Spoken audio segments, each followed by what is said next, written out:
Bem-vindos, queridos alunos e queridas alunas, em nome do Pai, do Filho e do Espírito Santo. Amém. Hoje nós vamos conversar um pouquinho sobre as formas de comunicação do conhecimento. Estamos estudando em uma academia, em uma faculdade, instituição de nível superior, para contribuir com a nossa sociedade, contribuir, assim, para o bem da humanidade. Então, por isso, o conhecimento não é para ficar somente conosco.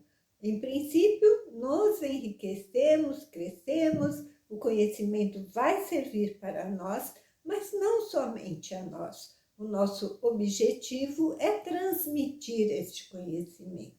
E algumas formas de transmissão do conhecimento acontecem nos seminários, nos congressos, nas conferências, não é? Então, um seminário tem o objetivo de debater ou de expor um determinado assunto.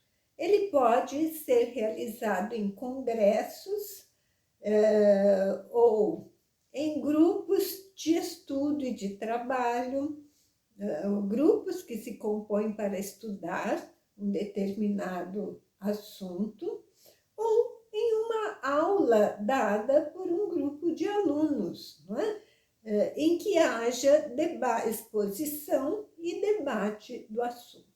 Então, o seminário é muito utilizado no meio acadêmico, não só em congressos, simpósios, mas também nos nossos estudos do dia a dia.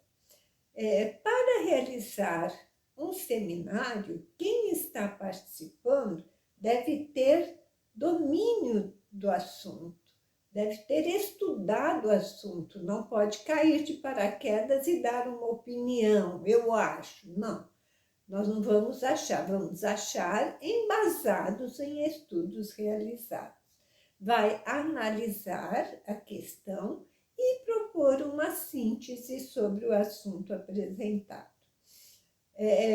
Para realizar um bom seminário, existem alguns membros determinados, não é? Então, se eu estou trabalhando em um grupo, vai ser estabelecido um coordenador, que propõe esse tema, vai explicar qual é o objetivo do grupo, qual dinâmica que vai ser utilizada, o tempo que vai ser destinado a cada um para falar, não é? Expor suas ideias, porque normalmente acontece que alguns monopolizam, falam demais, e outros que já têm essa natureza um pouco mais observadora, ficam mais caladinhos e acabam não expondo suas ideias, né?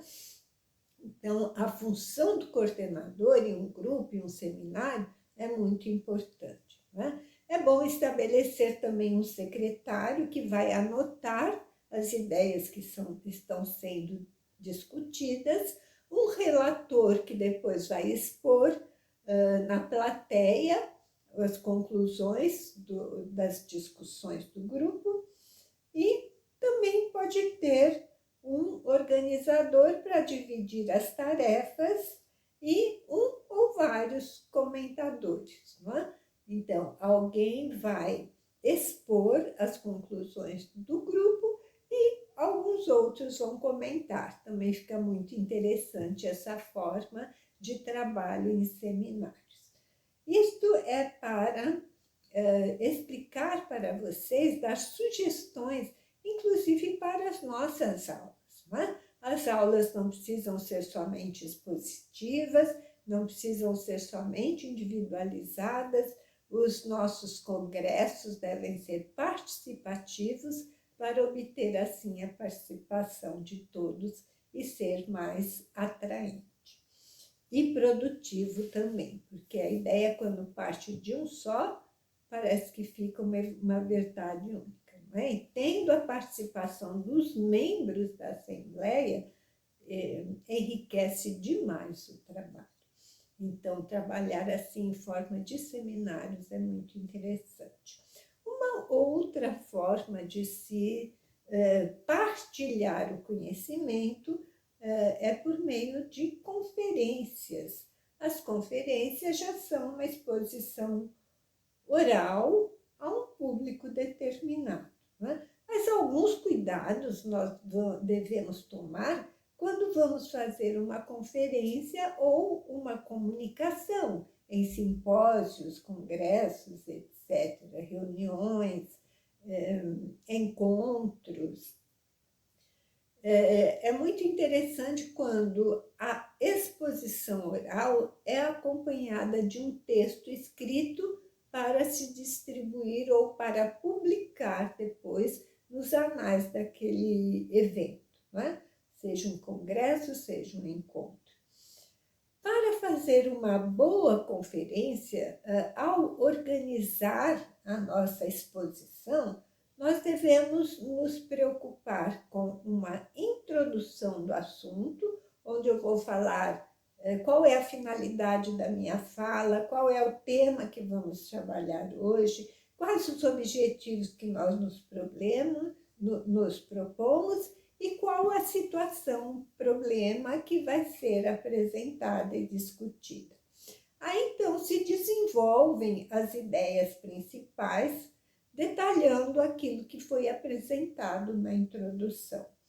E a conclusão, deixa-se o tema central na mente do ouvinte. Então, na conclusão, se retoma o tema central para que aquele tema fique na mente de quem está assistindo a sua conferência ou a sua comunicação.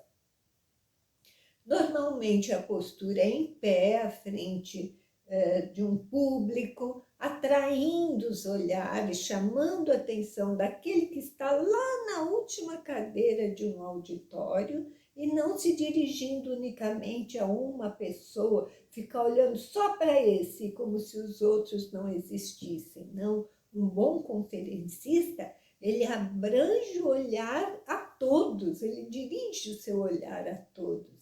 Ele chama a atenção daquele, olhando para aquele que está lá no último lugar, ele chama a atenção daquela pessoa. Não é? Então, esta é uma técnica também. Agora, o segredo, outro segredo, é não falar demais. No máximo 30 minutos. Não é? Então, o desenvolvimento do tema deve ser breve e dar no final a oportunidade para discussão ou para exposição de ideias ou perguntas. As pessoas podem encaminhar perguntas por escrito, alguém recolhe e a pessoa, então, no final, vai responder as perguntas que surgiram. Então, sempre pensar nas nossas comunicações, nas nossas conferências, os seminários, ter a participação de todos. Não é só um que sabe e outros que não sabem. Todos sabemos e todos podemos contribuir com o crescimento do nosso conhecimento. Em nome do Pai, do Filho e do Espírito Santo. Amém.